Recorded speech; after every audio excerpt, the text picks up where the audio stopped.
what way does an American enjoy a way of life that other countries do not have?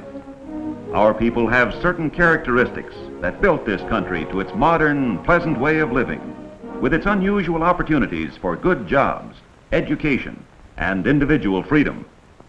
How do Americans live? They live in many types of communities. As an American, perhaps you live on a New England farm, where through the years your ancestors have added many rooms to the original house. Or you live in a town like Salem, Massachusetts, that is rich in American folklore. Perhaps you live in a large city like New York or in Philadelphia in a house of native stone. Or in Charleston, South Carolina, with its historical harbor and typical colonial homes. Southerners are famous for their charm and gracious living. Wherever you live in America, the ideals of your parents will be much the same.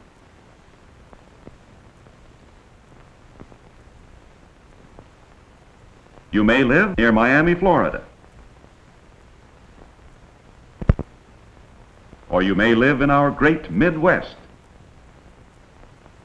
Or in the West, in Colorado Springs. Or Denver. Or in a desert home near Tucson, Arizona, built to withstand the desert heat. Or in the far west in California. This shady street in Laramie, Wyoming is typical of the way many of us live. The fact that we have so many types of land and climate tends to make us a tolerant people with many different interests and ideas. We grow the products of both hot and cold climates and are rich in natural resources like lumber, oil, and rare minerals. Thus, we are less dependent on other countries than most peoples of the world. Our country is divided into states with capitals like Helena, Montana. Here, much of the government is carried on according to the needs of that part of the country. Sacramento, California.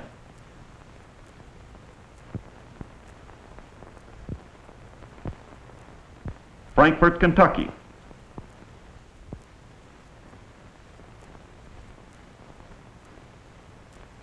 Austin, Texas. Providence, Rhode Island. We are governed both by our national government and by our state government, and this tends to keep us from having too strong a centralized government. Boston has many historical places dear to all Americans. While our people have great independence, we are closely united in a common, colorful history. The famous Boston Commons. Tourists from all over America visit Paul Revere's home. Every child knows the story of how the lantern was hung in the steeple of this North Church to give Paul Revere the signal to warn the colonists that the British were coming to attack. When children see this statue of Paul Revere, they like to imagine how he rode bravely through the night. A teacher has taken her class to visit the beloved church and climb up into the famous steeple. But something that is very unusual in other countries is happening in the church courtyard. Men are discussing politics and saying what they think, an everyday scene in America. In many countries of the world, this scene could not occur. The right to speak freely is not enjoyed by all peoples of the world. Our great national parks, like Glacier Park, belong to all of us. Travelers from every state are inspired by the beauty of the mountain peaks. In America, there is a car for about every 4 people, so that many families take trips to different parts of the country. They learn to know their country and what the people in other states think and do. In Europe and the Orient, cars are great luxuries, and motor trips are not possible for the average family. An American takes for granted the freedom to come and go and to do as he pleases, a freedom that is most unusual in the world of today.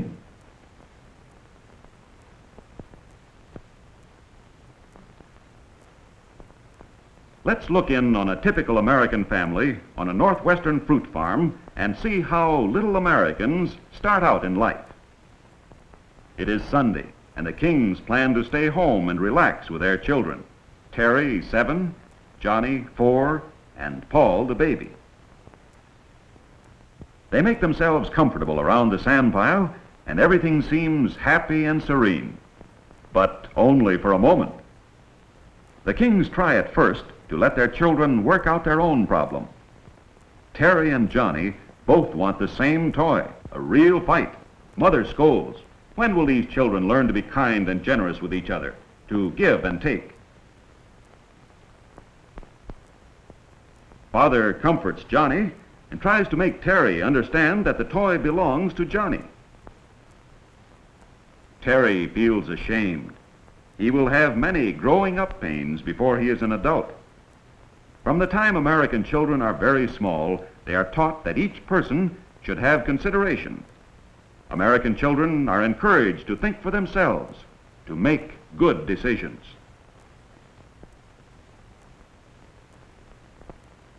Even small American boys love mechanical toys.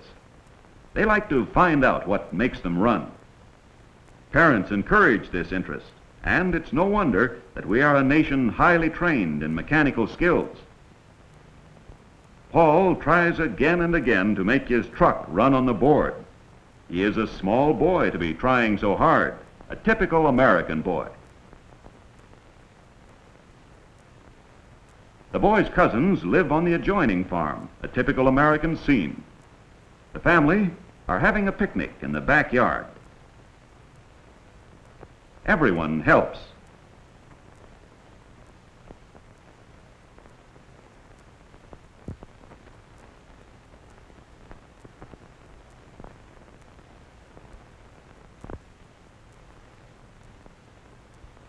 Brother and Ann quarrel over the potato chips.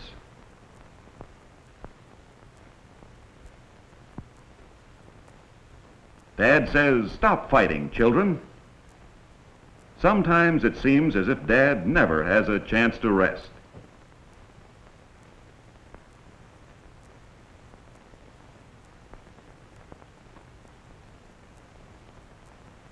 Sit up straight. Now, don't talk all at the same time. Even small children feel free to speak their own opinions in an American home. And so it goes.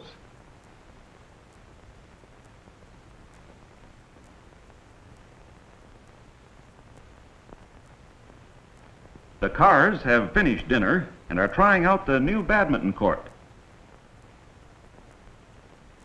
Dad shows them how to hold the racket and serve the bird. It takes a lot of patience to bring up an American family, as each person has his or her own idea about how things should be done. Now try again, children. You'll do better next time. Mr. Carr is a typical American father and encourages his children in all their activities. Jimmy and Molly and Ann are having a lot of fun learning how the game should be played. That looks fine. Molly hits it very well. Father and Emily applaud.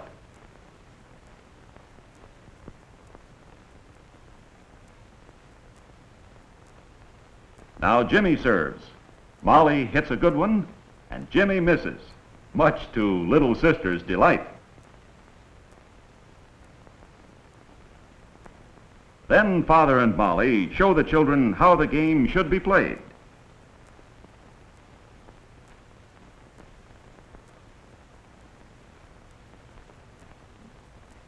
Another typical family situation.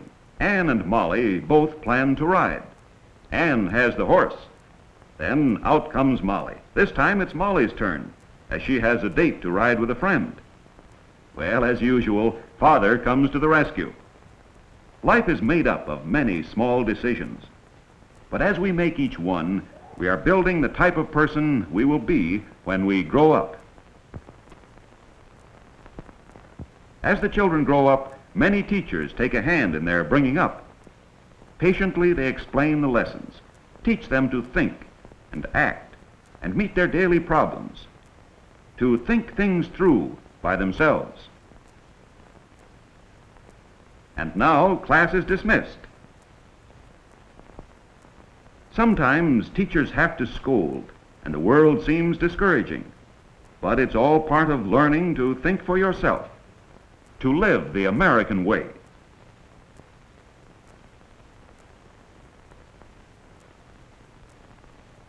Many problems will be met and conquered on the playground.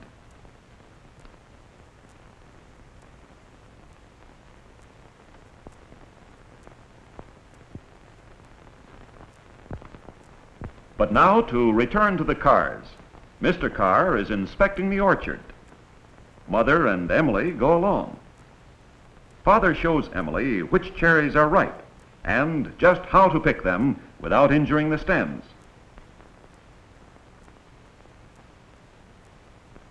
She wants to pick some herself. American parents try constantly to teach their children to do things for themselves, to be interested in what other people are doing, to take part in everything that goes on around them. Father walks over to the pickers. Something is wrong. They are including inferior fruit in their boxes. Mr. Carr's fruit will be judged by a few sample boxes. This will decide the price for the carload. He explains to the men the loss he will take if second-grade fruit is included. And now a touch of America. The men argue with their boss. They don't agree, and in America, every man has the right to speak out. Mr. Carr is patient. He likes his men to feel free to make suggestions, and he wants to know if they have a better idea. Finally, the trouble is straightened out, and the men laugh as they return to their work. Mr. Carr is fair, and the men like to work for him. Emily listens. She has complete confidence in her dad. She is used to hearing her father try to make good decisions and give every man a square deal. The same feeling of independence is found in any American industry. For example, building a house. The head foreman discusses the work with Bill, the work foreman. Bill has been with the firm many years. He started at the bottom and worked up to his present position. Bill studies his plans to know how much lumber he must order. His men work hard, but there is a carefree atmosphere not found in countries controlled by a dictatorship. The head foreman knows that with Bill in charge, the work will be well done and finished on time. Notice the teamwork as the men lift the framework into position.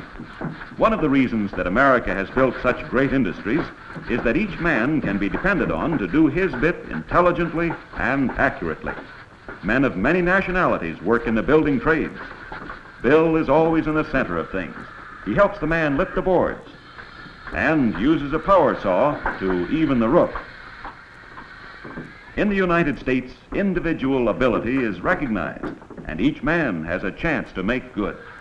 This recognition of individual worth is important in the American way of life.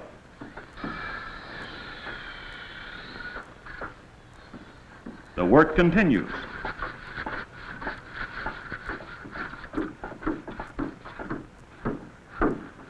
A carpenter puts in the window frames. Next to him is a plasterer. They all have a cooperative way of working.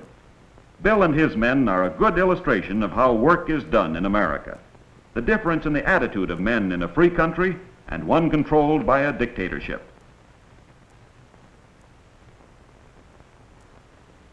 The same would be true of a group of harbor workers.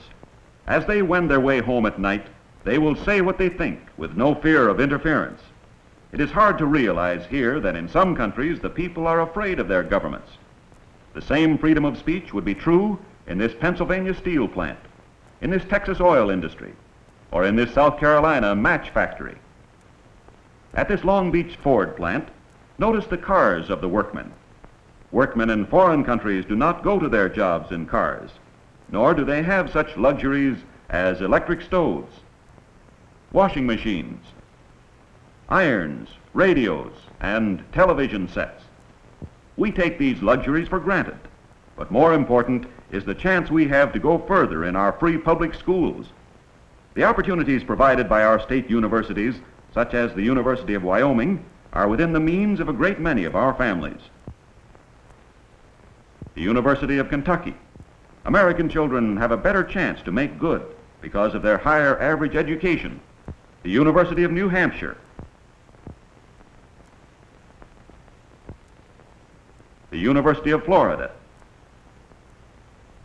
We are indeed fortunate to have a chance to learn and think for ourselves and not to be controlled by the state every minute of our lives. We also have private colleges like Dartmouth. The universities exist to train young people for service to their communities and country. Doctors, scientists, businessmen, teachers, and engineers. In America, we like to go to church and can go to any church we please. A historical church in Charleston, South Carolina. A Presbyterian church in Wichita, Kansas. Freedom of religion is a great privilege. St. Patrick's Cathedral in New York. In an Indian village near Gallup, New Mexico, the church is the center of the life of the people, holding a dear place in their hearts. Near Gallup, there is a street fair, and on the merry-go-round is a good example of the many types of children that make America, the melting pot. Each little horse carries a precious burden, children of many nationalities, Indians, English, Mexicans, Chinese, all fortunate children brought up in the freedom of our country. We all want to be loyal citizens, but how can we help? Watch these young people preparing for the high school commencement exercises. What can you do in your daily life to become a person good for America? Well, I believe that you are doing it now. If you were here with these high school boys, you would know how to pitch in and help. No one is telling these boys to work. They have learned that in America, it is necessary for each person to do his part and to do it cheerfully, to be sincerely interested in the people around him. They already have the cooperation and independence that we saw in the men building the house.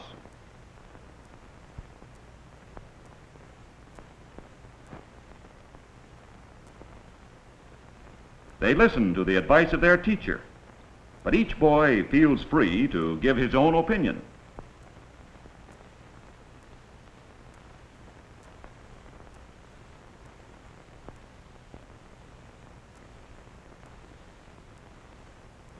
Yes, they will tease and joke, but before the curtain rises, their work will be finished on time. Whether it's sorting papers, hauling tables into position, nailing up signs, or preparing a speech. The loudspeaker equipment must be ready for use.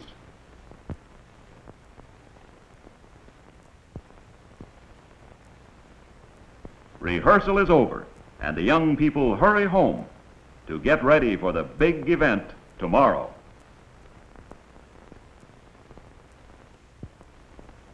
Commencement day arrives. Notice this typically American incident. Bert's sister is graduating. His father wants information about parking the car, and Bert is sure the patrolman will help him. He always knows that he can go to the police for help. How different from the countries in which the people fear their police.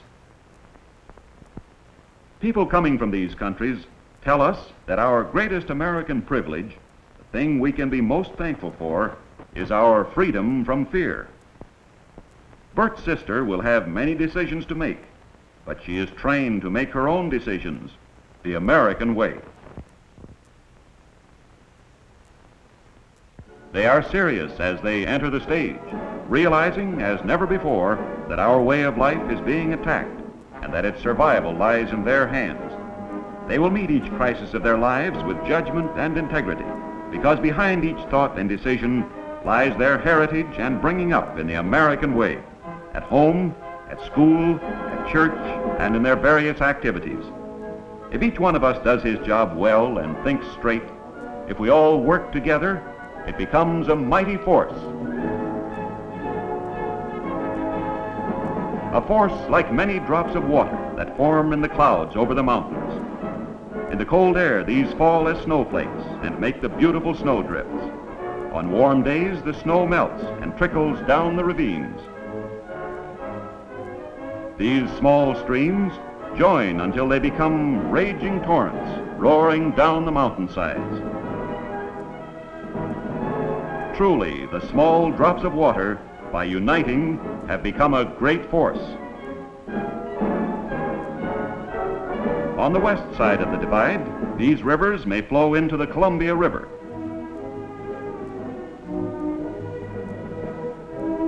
In the same way, in the Middle West, small streams may become the Mississippi River.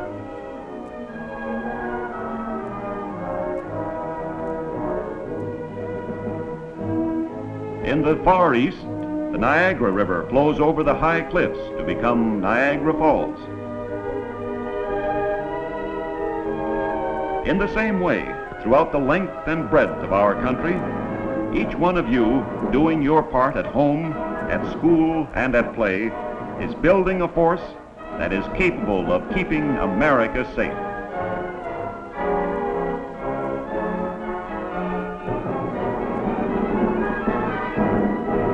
The great feeling of sympathy, understanding, and generosity toward our fellow man that is America, and the determination to work and fight for this ideal will keep America a bulwark of freedom for the peoples in all parts of the world.